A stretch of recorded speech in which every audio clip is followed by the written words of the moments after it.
Bonjour à tous, aujourd'hui sur Madforge Motor on va s'intéresser à notre démarreur et à notre alternateur. Voilà, ce sont des pièces moteurs que quand ils sont trop vieux, la plupart des gens veulent changer, alors qu'en réalité il suffit juste de les démonter et de les nettoyer. Si vous avez le temps de le faire, je vous conseille de le faire, parce que ces pièces là tombent jamais en panne réellement. En fait, si vous voulez, la plupart du temps c'est sale à l'intérieur, sur les rotors et sur les balais, ou sinon vos balais sont trop usés. Il suffit juste de les changer. Normalement les kits existent. Voilà, donc aujourd'hui on va voir un petit peu du coup comment c'est fait à l'intérieur, et vous allez voir qu'au final c'est très facile à déposer. Évidemment, une fois de plus, si vous avez le temps et les outils, je vous conseille de le faire, parce que sont des économies d'argent et que ça vaut vraiment le coup.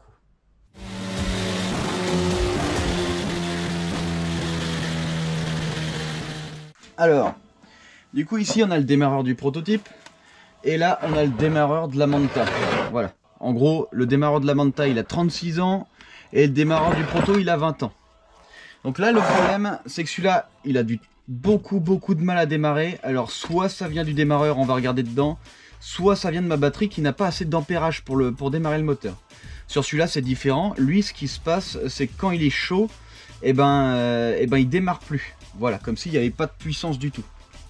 Alors ce phénomène il peut être dû au fait qu'il y ait de l'huile sur les charbons, et en fait l'huile à froid, bon bah elle est assez épaisse, mais à chaud en fait elle est très liquide, et du coup ça se pourrait bien que ce soit ça. De toute façon on va les ouvrir et on va regarder ce que c'est dedans. Voilà, de ce qui est le problème.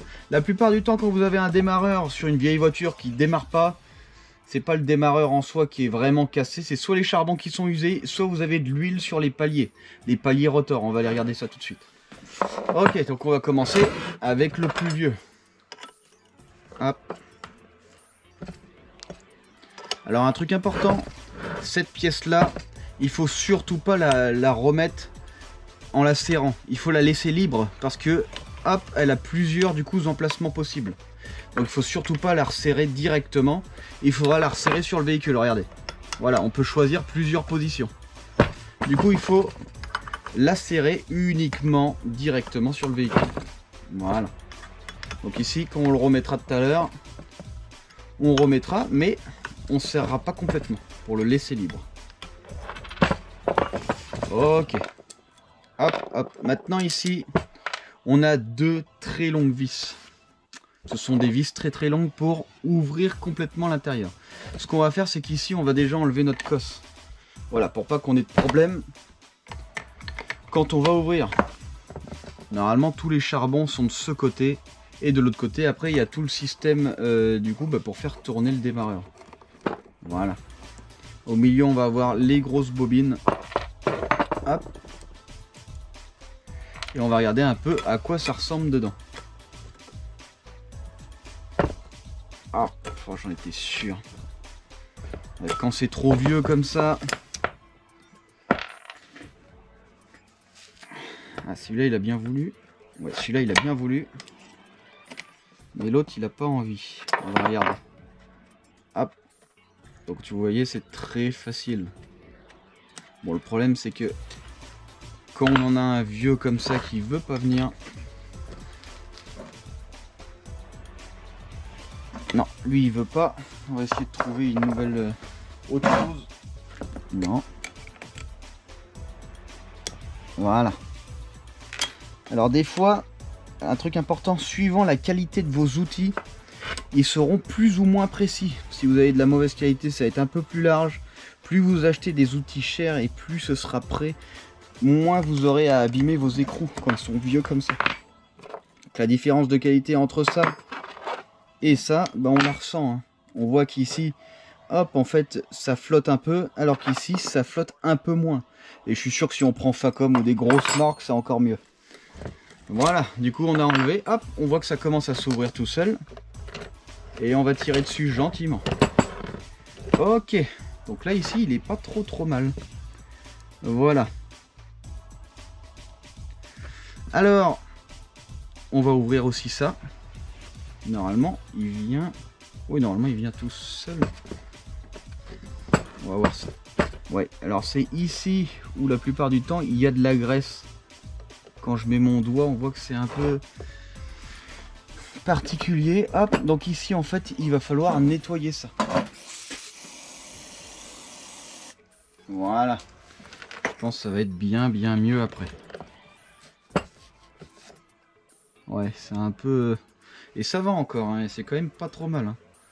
Pour un démarreur de stage là, on est quand même pas trop mal. Il faut regarder si c'est pas trop usé. Bon, pour l'instant, tant qu'on voit la partie en cuivre, ça veut dire que c'est pas trop usé. Là, ça va encore. Maintenant, dedans, hop, il va falloir ouvrir ça pour regarder un petit peu. On va voir si ça s'ouvre ou pas.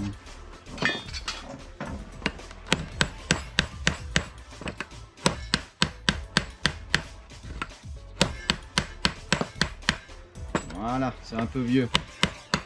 Et voilà. Voilà. Là, c'est la partie avec les charbons. Hop. Et à l'intérieur, on a les charbons. Voilà. Qui sont d'ailleurs pas trop usés. On est plutôt bien. On est plutôt correct. Voilà. Hop. Donc du coup, au final, il n'est pas en si mauvais état ce démarreur. Donc normalement je devrais pas avoir de soucis particuliers. Peut-être qu'en le remontant, le fait d'avoir nettoyé un peu, hop, j'aurais plus le problème.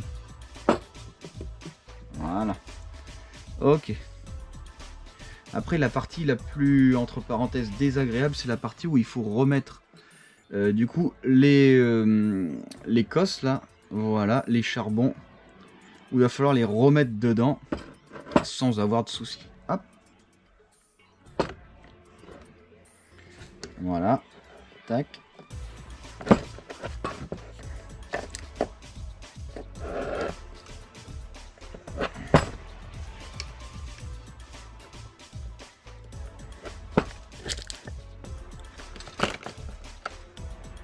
Voilà.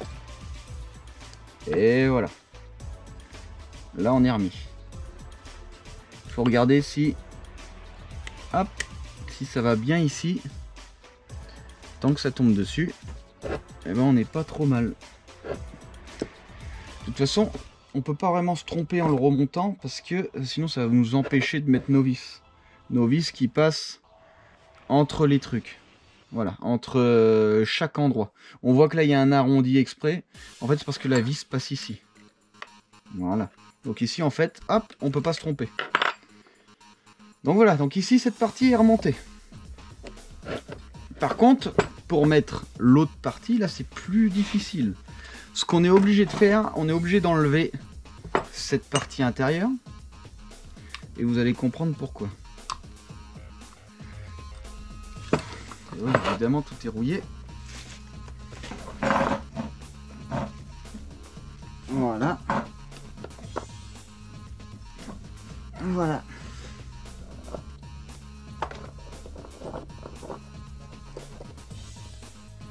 Hop. Et hop.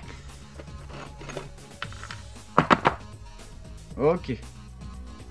Donc ici, alors, voilà, faut garder l'emplacement. De toute façon, je crois qu'on peut pas se tromper une fois de plus. Hein, ça nous empêche de nous tromper. Ok. Donc ici, on est comme ça. Donc là, en fait, si j'ai enlevé cette partie, c'est pour pouvoir remettre les cosses. Parce que sinon, si je laisse ça dedans, c'est quasi impossible de les remettre. Parce que les cosses sont très chiantes à remettre. Enfin là ça va parce que là on en a que 3. Mais il y a des démarreurs où il y en a 4. Ou les alternateurs par exemple aussi, ça peut être chiant. Et ici on n'aura pas trop de problèmes. Donc ici on nettoie correctement nos cosses. Voilà. Hop. Maintenant qu'on est bien nettoyé, on va remettre nos ressorts dedans. Aussi simplement que ça. Après on est dans ce sens.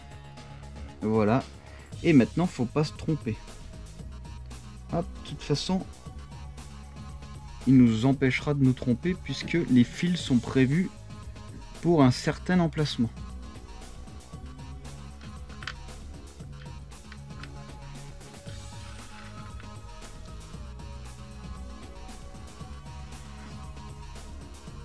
Voilà. Et voilà. Voilà, là il est mis. Alors, hop, voilà pourquoi je suis obligé d'enlever du coup cette partie là. pour pouvoir remettre chacune de mes cosses indépendamment. C'est très important. Parce que ça, jamais vous réussirez à le faire si vous enlevez pas cette partie. Maintenant, on voit que, hop, on a plusieurs possibilités. Et même si ça se trouve, on peut très bien l'avoir mis à l'envers.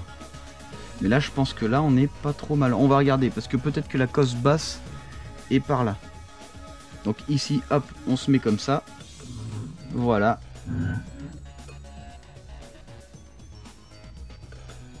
Hop. Et on tombe.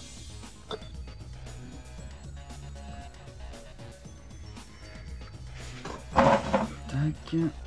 Ok. Donc maintenant, hop, maintenant qu'on a mis notre endroit, le mieux c'est de mettre nos vis. Hop, il faut faire tourner un peu, voilà. On met nos vis sans les serrer, on les met juste. Voilà. Maintenant qu'on les a mis, ça a aligné à l'intérieur la pièce. Ici on voit les trous de filetage et on n'a plus qu'à remettre directement nos petites vis. Voilà, sauf qu'en fait j'ai oublié un ressort. Donc là je redépose tout. Quel dommage. Là par contre quand je vais tout redéposer, ça va un peu sauter de partout. Sauf si je le retire tout doucement. Non, ça va sauter de partout, ouais. Hop. Voilà, non c'est bon, ça va pas sauter. Alors il me manque un ressort sur celui-là. Donc ici, je vais tirer un peu, voilà. Je vais l'ouvrir. Si vous manque un ressort, hein, vous oubliez direct, hein, ça marchera pas. Parce que les ressorts sont là pour venir poser, faire contact, obliger le contact. Voilà, le ressort il est mis. Je vais remettre ma cosse. Voilà, ma cosse est mise. Tac. Et on est reparti pour un tour. Voilà. Sauf que là, voilà, là c'est un peu plus chiant-lit, mais on n'est pas trop mal. Alors, on remet. Voilà. Là on est bien. On remet nos vis en priorité les longues comme ça au moins. On n'est pas embêté et ça saute pas. Voilà. Et l'autre. Pareil. Voilà. Hop. Maintenant qu'on a fait ça, on n'a plus qu'à remettre nos petites vis.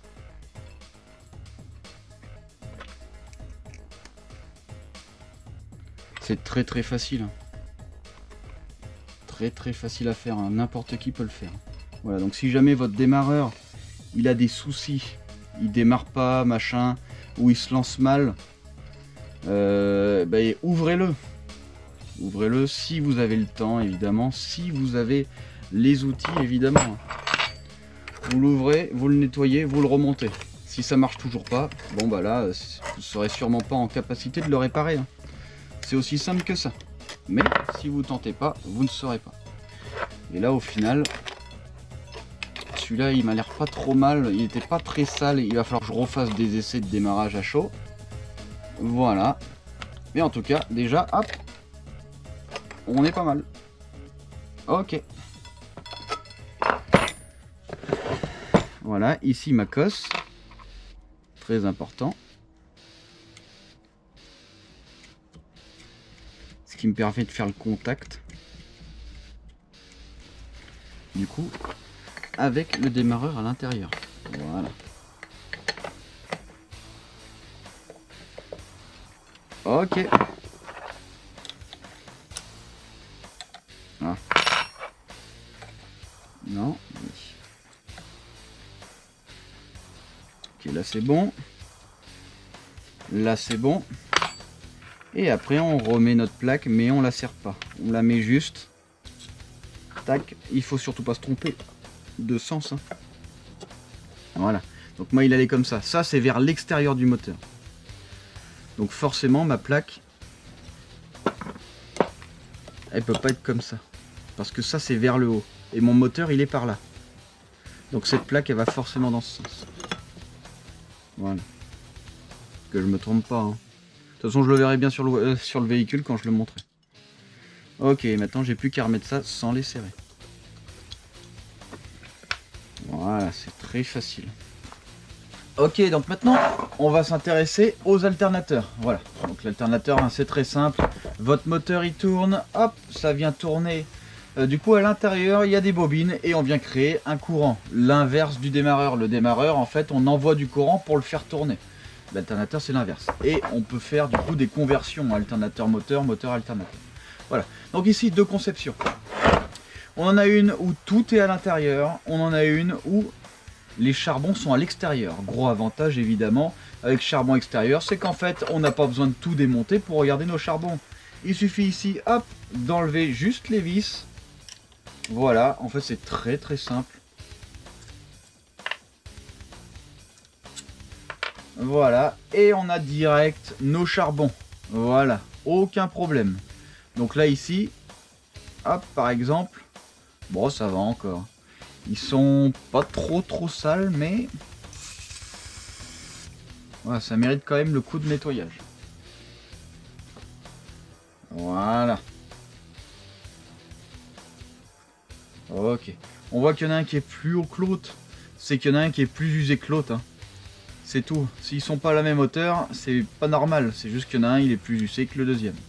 C'est aussi simple que ça. Et à l'intérieur, alors je vais essayer de vous montrer. À l'intérieur, voilà, la partie qui brille là, ici on voit que c'est sale. Ici. Voilà. On voit surtout que c'est usé. Ici, voilà, c'est la partie rotor, comme pour le démarreur. Hein. Donc ici, pareil, hein, je vais mettre mon nettoyant frein. Hop. Après, je vais prendre mon chiffon. Je mets mon doigt dessus. Je le laisse tourner. Comme ça, avec mon doigt, je viens frotter. Et on va essayer d'enlever, du coup, la saleté. Voilà, c'est aussi simple que ça. Bon. C'est pas non plus trop noir, c'est ici. Par contre, on voit qu'il y a des petits morceaux qui brillent. Ce sont des petits morceaux qui commencent à partir. Voilà, donc en fait ici, la partie rotor, elle est bien, mais bon, elle est quand même noire. On voit qu'elle est noire. Hein. Normalement, c'est censé être pas noir comme ça a chauffé. Voilà. Mais il est en bon état. Voilà, donc ici, par exemple, on n'a pas besoin de le changer, on n'a pas besoin de changer les charbons. On n'a absolument aucun problème. Hein. Donc ça, c'est le gros avantage de cette conception qui est un peu plus moderne que celle-là, voilà. Mais attention, tous les alternateurs ne sont pas comme celui-là. On va regarder un peu avec l'autre. Du coup, on va l'ouvrir pour regarder l'intérieur parce que celui-là, on est obligé de l'ouvrir pour pouvoir voir l'état des charbons et l'état du rotor. Voilà. Alors, ce qu'il faut savoir, c'est que ces deux alternateurs sont compatibles pour le même moteur. En fait, ce sont des générations différentes. Ce qu'il faut savoir aussi, c'est que chaque alternateur pourrait correspondre à chaque moteur. Ça fournit un courant du coup de 12 volts qui est limité. Voilà, on est limité à 14 volts de courant. Donc dedans, en fait, on a un régulateur de tension qui fait qu'on ne peut pas être en surtension. Voilà, ça c'est très important. Si votre régulateur ne marche pas, vous envoyez trop de tension du coup à vos cartographies et vous grillez tout. Donc celui-là, on a vu, voilà, c'est pas trop mal. Maintenant ici, on va ouvrir celui-là. Voilà. Alors normalement, il suffit juste d'enlever ces trois vis là. On va voir si c'est vraiment que ça à enlever. Si c'est pas que ça, ben on enlèvera un peu plus.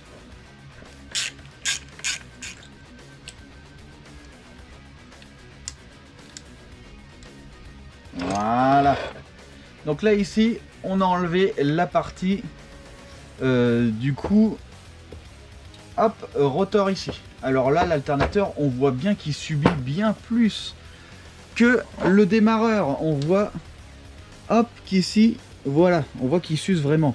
Parce que l'alternateur, il est toujours en continu. Le démarreur ne sert uniquement qu'au démarrage. Contrairement à l'alternateur. Voilà, donc la plupart du temps, hein, votre démarreur va durer toute la vie de votre véhicule. L'alternateur, c'est pas tout le temps le cas. Voilà, donc ici, on va nettoyer, hop. Comme ça, il repart tout propre. Voilà, bon, on voit bien les usures, on voit bien la différence de couleur, ça c'est l'échauffement, même avec les étincelles, voilà, de conductivité, parce qu'avec la conductivité, si vous voulez, à des moments, les balais ils peuvent sauter un peu, hop, et du coup ça crée des arcs électriques, c'est pour ça que ça crame un petit peu comme ça, voilà. Donc ici la partie rotor est bonne, et maintenant on va s'occuper de la partie stator, ouais c'est ça, la partie stator, donc la partie statique. Donc ici, hop, on a nos charbons. Et par contre là, pour les remettre, et ben en fait c'est très facile. On n'est pas obligé d'enlever plus que ce qu'on a là. Derrière, hop, normalement, si c'est bien fait, on a des trous. Et en fait, ce qu'on va faire, c'est qu'on va appuyer sur les charbons. Dans le trou, on va faire passer une petite tige en métal. Voilà. Ce qui va nous permettre de retenir les charbons. Une fois que les charbons seront maintenus, on remettra le rotor en place. Une fois que le rotor sera mis, on renlèvera, hop, notre tige en métal. Voilà. Donc ici, hop, je vais les nettoyer, là, les charbons. Après, on les mettra en place avec les ressorts. Une fois de plus, il y a toujours des ressorts pour venir plaquer contre le rotor. Voilà, c'est très important. Donc ici, je vais nettoyer. Et après, on va tout reposer. Voilà.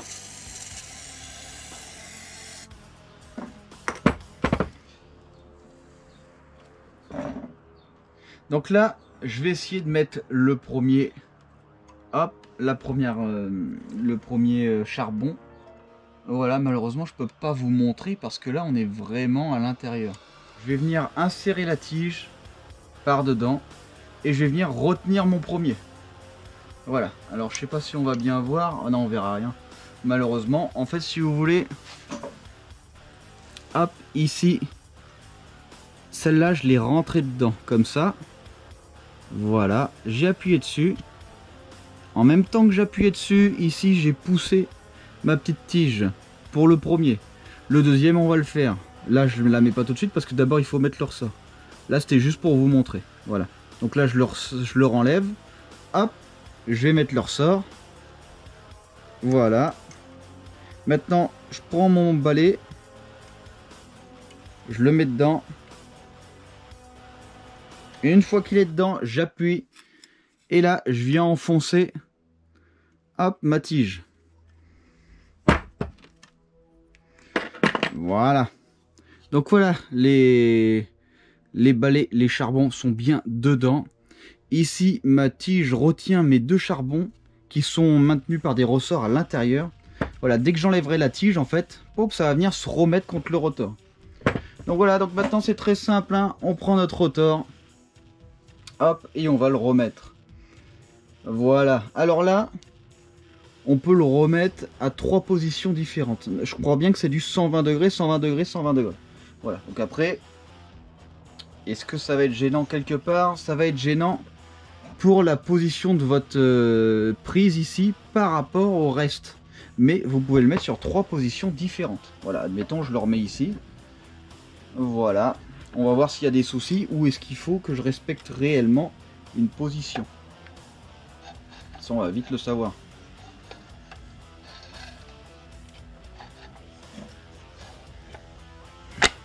Voilà. Là, je suis dedans. Je peux le tourner. Donc voilà, donc je peux avoir plusieurs positions. Hop, on va voir si on tombe pile poil en face. Pas compliqué, hein. Je remets mes vis. Hop. Ok, donc là, ça c'est bon. On va voir la deuxième. Ça c'est bon. On va voir la troisième. Et ça, c'est bon aussi. Donc repérer avant de l'enlever. Parce qu'au final, on peut choisir un peu la position. Donc là, ici, j'ai plus qu'à resserrer, gentiment.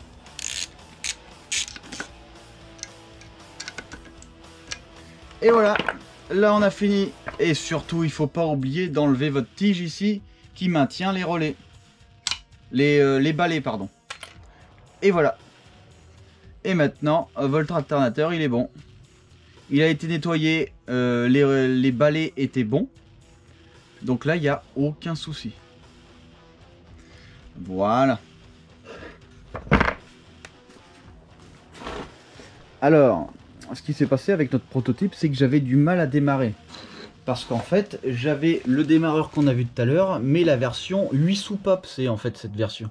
Du coup, elle n'était pas assez performante. Voilà. Du coup, j'ai remis, hop, le bon démarreur. Voilà, et maintenant, j'ai aucun souci de démarrage. Alors, un démarreur à déposer, c'est très facile. On a toujours un plus énorme avec, hop,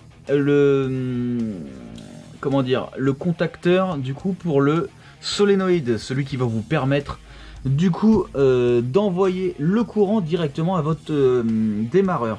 Voilà. En fait, votre démarreur, il peut tourner, mais il faut aussi l'enclencher. Le solénoïde va venir enclencher le démarreur et après laisse passer le contact pour que votre démarreur démarre. Fasse démarrer la voiture. C'est aussi simple que ça. Alors, on a une vis là et une vis là. En fait, si vous voulez pour le déposer, c'est très simple. On a 2 vis plus 2 cosses. Voilà. Et des fois, on a aussi du coup ce qu'on a vu sur le vieux démarreur de la Manta. Ici, voilà, on a aussi un maintien. Sur le nôtre, on en a pas. L'alternateur ici, voilà. Donc ici, hop, suivant les véhicules, c'est différent, hein, mais on a 2 vis.